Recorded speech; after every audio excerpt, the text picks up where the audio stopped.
Good evening, ladies and gentlemen. Welcome back. Today I want to discuss Jaime Lannister and his road to redemption in the HBO mega hit series Game of Thrones. There will be spoilers in this video, so viewers, if you aren't caught up on all of Game of Thrones, please be warned. The spoilers are about to begin. It's all right. He saw us! I heard you the first time. What if Jon Arryn told someone? But who would you tell? My husband? If you told the king, both our heads would be skewered in the city gates by now. Quite the little climb, aren't you? How old are you, boy? 10. 10. Whatever Jon Arryn knew or didn't know, it died with him. The things I do for love. This was Jaime Lannister's first defining moment from the conclusion of the very first episode. He was, by design, portrayed as an arrogant asshole, an elitist scumbag, and a treacherous lowlife who was willing to do anything to further his unholy cause. Indeed, the Kingslayer was gladly willing to sacrifice the life of an innocent child in order to keep his incestuous activities a secret. Now, all these years later, at the conclusion of the premiere episode of the final season, Jaime once again finds himself face to face with his would-be murder victim. It's been a very long path for the Kingslayer during that interval, and that arduous journey taught us as an audience a great deal about Jaime's character, including the fact that he does have at least some redeeming qualities. So the question is, can Jaime Lannister ever find true redemption? And in order to answer that question, I think it's important to reflect back on where his character's journey began. Is Bran going to die? Apparently not. He saw us! I heard you the first time. What do you mean? The Maester says the boy may live. Well, even if the boy lives, he'll be a cripple, grotesque. Give me a good, clean death any day. Speaking for the grotesques, I'd have to disagree. We're grateful to have good, strong men like you protecting us. There are times you make me wonder whose side you're on. My dear brother, you wound me. You know how much I love my family. Give my regards to the Night's Watch. I'm sure it will be thrilling to serve in such an elite force. And if not, it's only for life. When I watched the Mad King die, I remembered him laughing as your father burned. It felt like justice. How could you be so stupid? Calm down. He's a child. 10 years old. What were you thinking? I was thinking of us. If I stabbed the Mad King in the belly instead of the back, would you admire me more? You served him well. When serving was safe. He tells his father what he saw. We'll say he was lying. We'll say he was dreaming. We'll say whatever we like. I think we can outfox a 10-year-old. She is a truer knight than you will ever be. Kingslayer. Kingslayer. He likes to do this when I'm on duty. Makes me listen as he insults my sister. I've never been with any woman but Cersei. So in my own way, I have more honor than poor old dead Ned. What did the Mad King say when you stabbed him in the back? I never asked. Did he call you a traitor? And my husband? I'll go to war with him if I have to. They can write a ballad about us. The war for Cersei's cunt. He said the same thing he'd been saying for hours. Burn them all. And if he does, I'll kill him. Him, Ned Stark, the king, the whole bloody lot of them, until you and I are the only people left in this world. I'm looking for my brother. You remember my brother, don't you, Lord Stark? Blonde hair, sharp tongue, short man. Do you love your children? With all my heart. No more than I love mine. And they're all Jaime's. Thank the gods. I don't fight in tournaments. No? Getting a little old for it?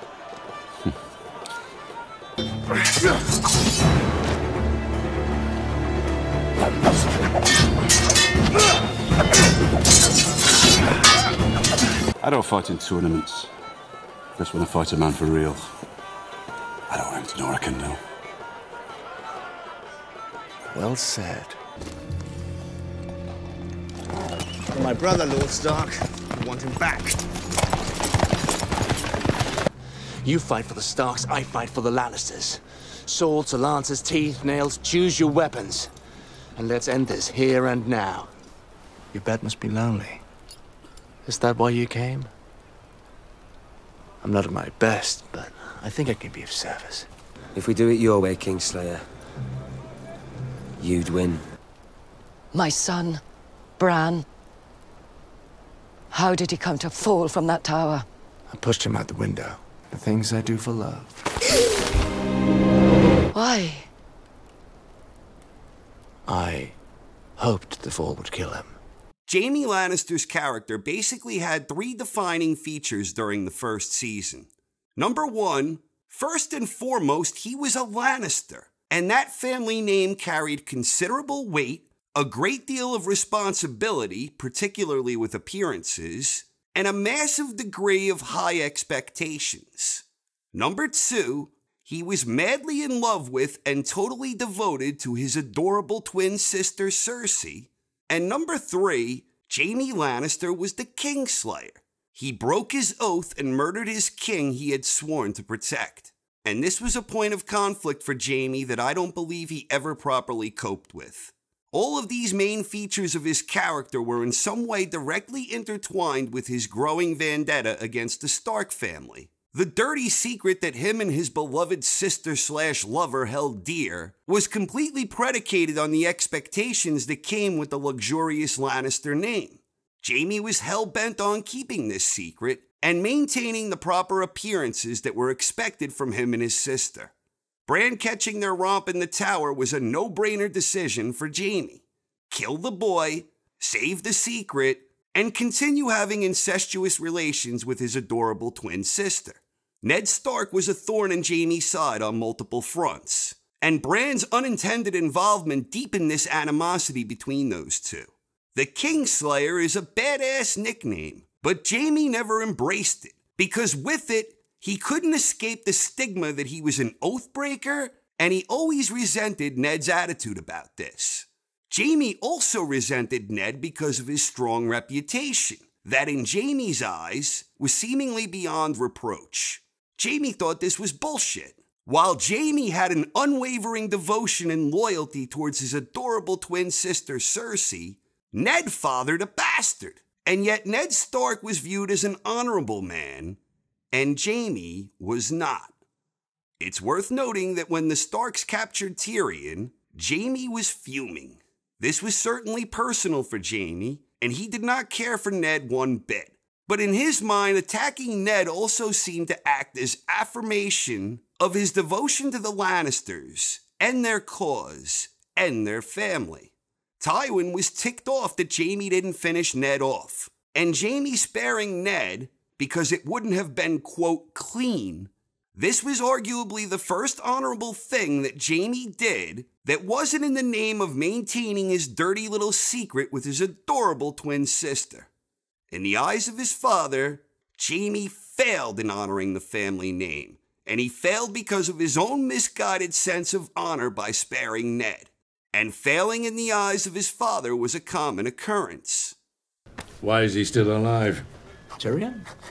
Ned Stark. One of our men interfered. Well, if I would start a war for that lecherous little stump, what do you think I am doing for my eldest son and heir? Whatever you can. Whatever I can. Why is he still alive? It wouldn't have been clean.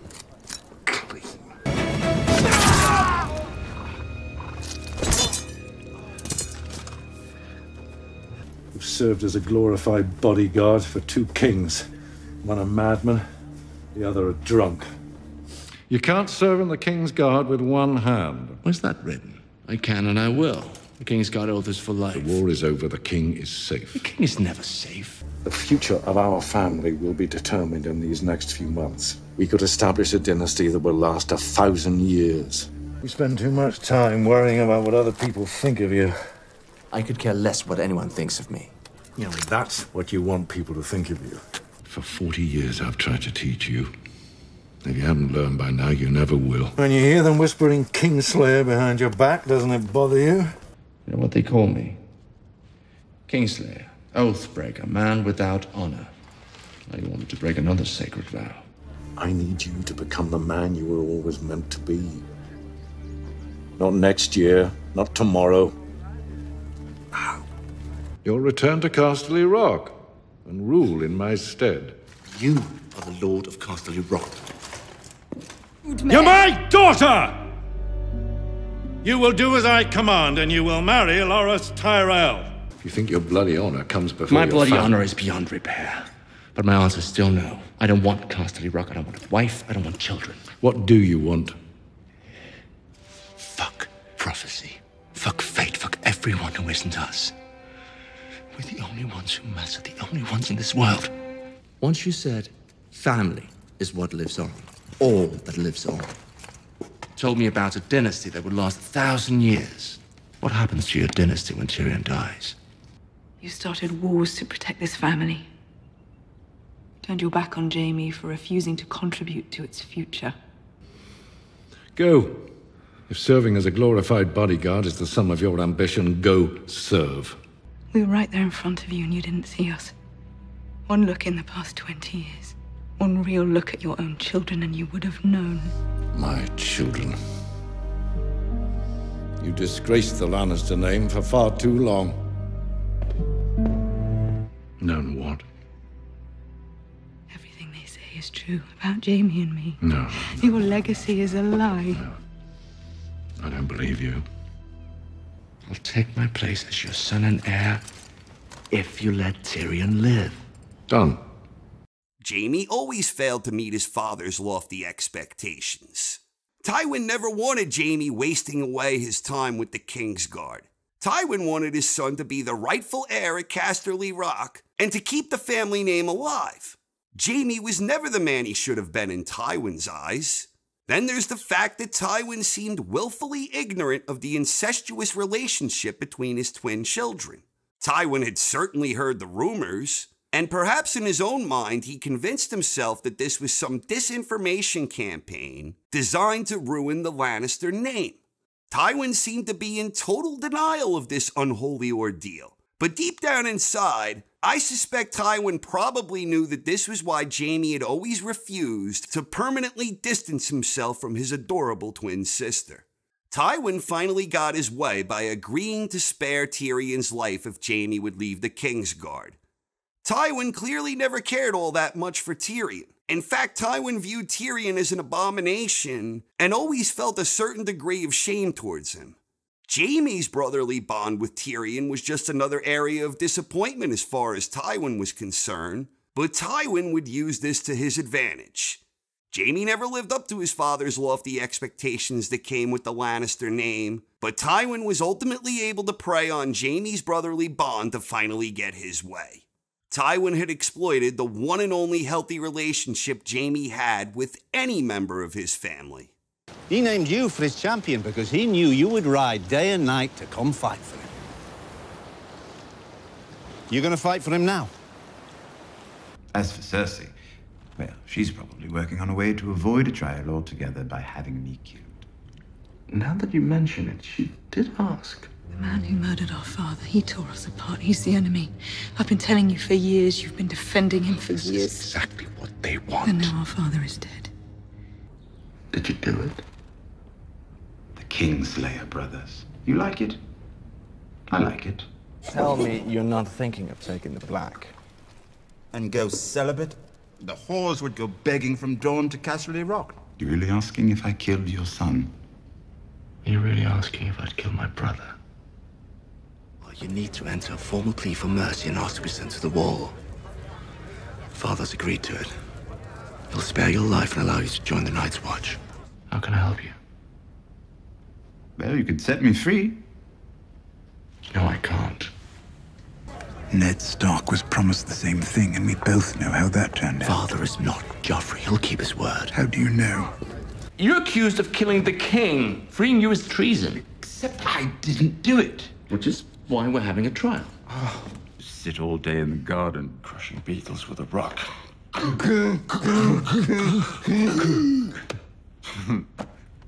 He knows I'm innocent, and he's willing to sacrifice me anyway. He's willing to sacrifice any of us. Not you! You're the golden son. Even if you lose, imagine the look on Father's face when you fall. Our family name snuffed out with a single swing of the sword. It is tempting. You could kill a king, lose a hand. Fuck your own sister, you'll always be the golden son. Careful. I'm the last friend you've got.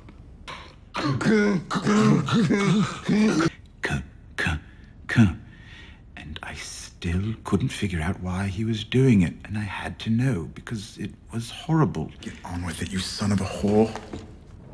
Is that any way to speak about our mother? What are you doing? What do you think I'm doing? Farewell, little brother. Jamie.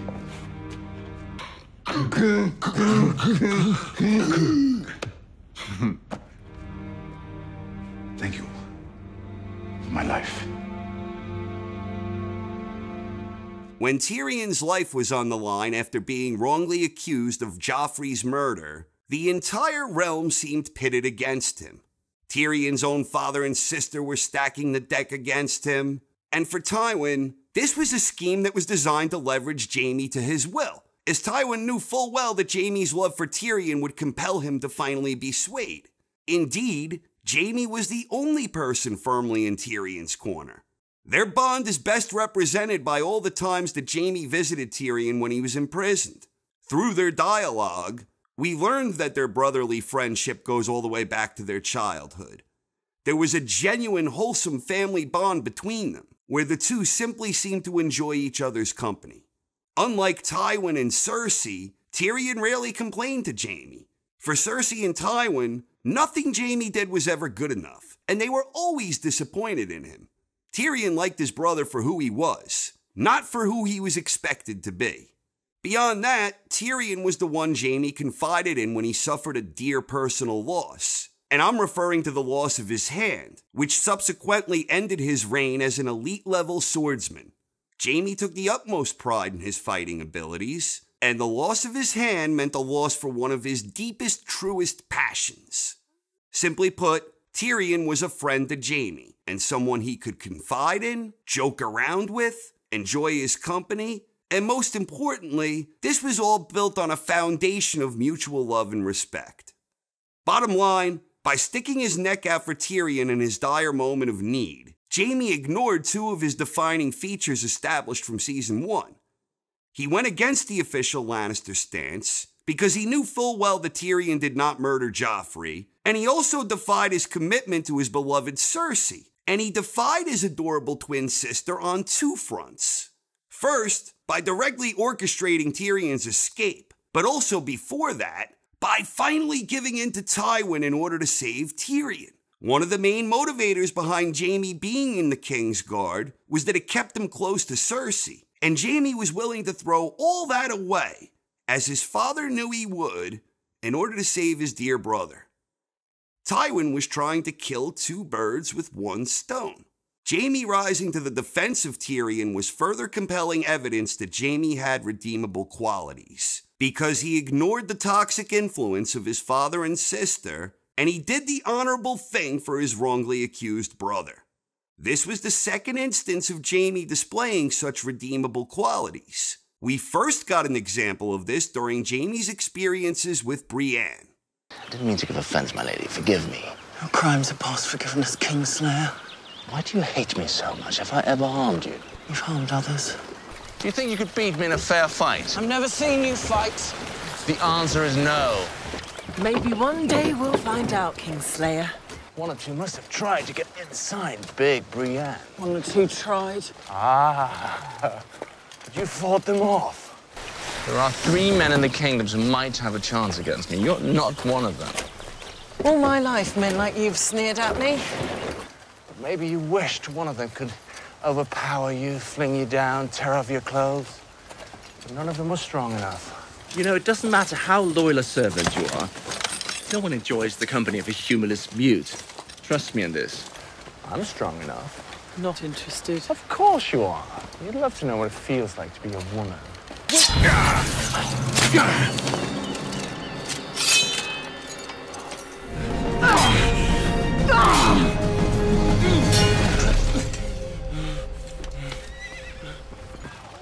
life, I've been hearing. Jaime Lannister. What a brilliant swordsman. He was slower than I expected.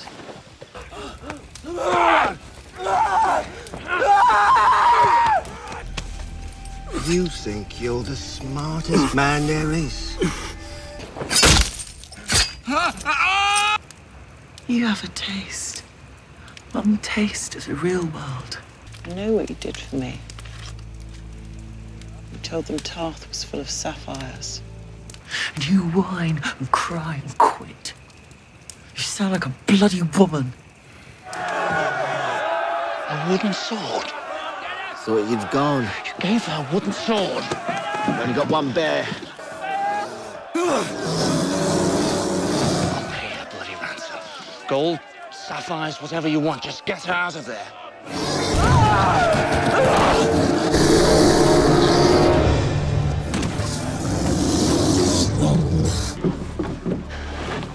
Taking her to King's Landing. Unless you kill me. Sir Jaime Lannister. Knighted and named to the King's Guard in his 16th year. It's yours. I can't It accept. was reforged from Ned Stark's sword. You'll use it to defend Ned Stark's daughter. At the sack of King's Landing, murdered his king, Aerys II. Pardoned by Robert Baratheon. Arya's probably dead too, but there's still a chance to find Sansa and get her somewhere safe. I've got something else for you. Shouldn't argue about politics. You're a knight, Sir Jaime. I know there is honor in you. I've seen it myself. I'm a Lannister. You gave it to me for a purpose. I have achieved that purpose. Burn them all, he said. It's yours. It will always be yours. He told me to bring him my father's head. So I'm loyal to the Queen, and you're loyal to Sansa and adult brothers. Oh, fuck loyalty! Tell me if your precious Renly commanded you to kill your own father and stand by while thousands of men. Fuck loyalty. This goes beyond houses and honor and oaths. Talk to the Queen. Women and children burned alive. Would you have done it? Would you have kept your oath then? It is difficult to tell whether the relationship Jaime developed with Brienne was something that prospered due to specific circumstances, or whether this was part of him that always potentially existed outside the scope of his toxic family influence. Whatever the case, Jaime formed a true bond with Brienne as the two endured hardships together. Jaime always wanted to be viewed as honorable. He broke his oath and slayed his king, but in doing so he saved thousands of lives. But that last part is something no one seemed impressed with. In the eyes of most, he is the Kingslayer. And in Brienne, Jaime saw someone who truly embodied what it means to be honorable. She was someone who commanded the type of respect and honor he long desired. She represented a new world to Jaime, and when Jaime lost his hand, he was humbled. He knew he'd lost part of himself he would never get back, and yet he still rose to the defense of Brienne. Jaime's relationship with Brienne is the complete opposite of his relationship with his adorable twin sister. The bond with Brienne is pure and wholesome, and based on a foundation of mutual respect and a shared sense of honor. And this was illustrated when Jaime confided in her about his experiences with the Mad King, which was always a touchy subject for him on the deepest, most personal level. That he confided this in Brienne speaks volumes about the type of respect he had for her, and this is all in stark contrast to the toxic nature of his bond with Cersei. What if John Arryn told someone? But who would you tell? My husband? If you told the king, both our heads would be skewered in the city gates by now. How could you be so stupid? Calm down. He's a child. 10 years old. What were you thinking? I was thinking of us. Staying in the King's Guard means I live right here, in the Red Keep, with you. He tells his father what he saw. We'll say he was lying. We'll say he was dreaming. We'll say whatever we like. I think we can outfox a 10-year-old. Not now. I want.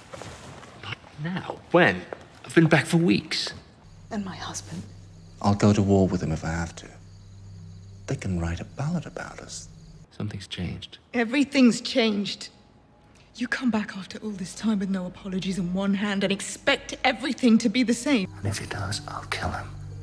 Him, Ned Stark, the king. What do you want me to apologize for? For leaving me. You think I wanted to be taken prisoner? Don't know what you wanted, you weren't here. The whole bloody lot of them until you and I are the only people left in this world. I murdered people so I could be here with you. You took too long. I... Avenge him. Avenge our son. Kill Tyrion. What are you saying? I'm saying you took too long. Go Come away. in. Tyrion's my brother. Our brother. There'll be a trial. We'll get to the truth of what happened. Don't want a trial. He'll squirm his way to freedom given the chance. The man who murdered our father, he tore us apart. He's the enemy. I've been telling you for years. You've been defending him for years. This is exactly what they want. And now our father is dead. I want him dead. Please, Jake, you have to. He never wanted you to be a king's guard, but here you are, protecting his dead body. What he built, it's ours. That's allowed. Our daughter's in danger, and you're worried I'm speaking too loudly. The world can't know she's our daughter. He built it for us. He meant it for us. They're going to try to take it away. All of it. They? All of them out there are enemies. Then don't call her your daughter. You've never been a father to her. If I was a father to any of my children, they'd be stoned in the And streets. what has your caution brought? Tyrion may be a monster, but at least he killed our father on purpose. You killed him by mistake, with stupidity. Our eldest child murdered at his own wedding. Our only daughter shipped off to Dawn. Our baby boy set to marry that smirking whore from Highgarden. Daenerys Targaryen has chosen Tyrion to be her hand. I'm the queen of the Seven Kingdoms. 3 kingdoms at best. The one you love so much. The one you set free. The one who murdered our father and our firstborn son. I'm not sure you understand how much danger we're in. I understand we're in a war for survival. I understand whoever loses dies. She's a monster, you do know that. To you, I'm sure. To others as well. Now he stands beside our enemies and gives them counsel. You murdered your own brother. You should try it. Feels wonderful. You really do love her. You poor fool. You afraid of me? Should I be? She'll be the end of you. Possibly. I told you no one walks away from me. Are you going to order him to kill me? In the beginning, Jaime was willing to do anything and everything in order to keep the secret of his incestuous love. Jaime defied the will of his father, taking the Kingsguard oath, vowing never to marry or have children so that he can be close to his beloved Cersei. And in his eyes, Jaime always believed he was grossly misunderstood for his role and reputation as the Kingslayer. His love and devotion to Cersei were seemingly his highest personal priorities, as evidenced by the fact he tried to kill Bran. But Jaime has since been, and as far as I'm concerned, continues to be on a path of redemption.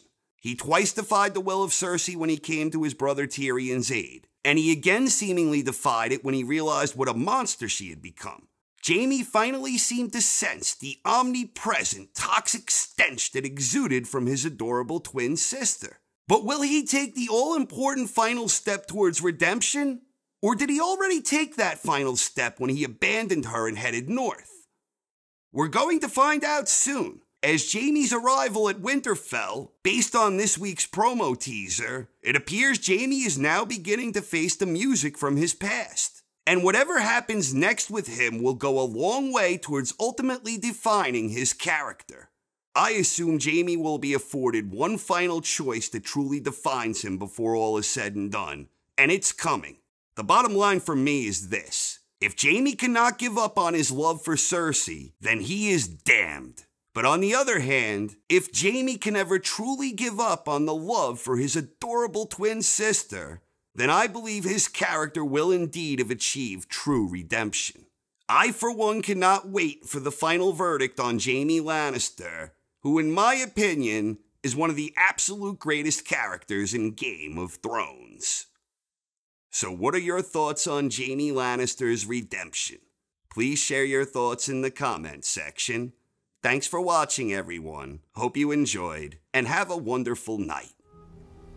Lionel Baratheon, Black of Hair. Stefan Baratheon, Black of Hair. Stay back, he's got blue eyes! I've always had blue eyes! Robert Baratheon, Black of Hair. You're too fat for your armor. Fat? Fat, is it? Is that how you speak to your king? Does she like it gentle or rough? A finger in the bum. You heard the hand. The king's too fat for his armor. Go find the breastplate stretcher. Now! I don't know how to ride a dragon. Nobody does, until they ride a dragon. Preparing the expedition north. Expedition North. I always knew you were the stupidest Lannister. What if he doesn't want me to?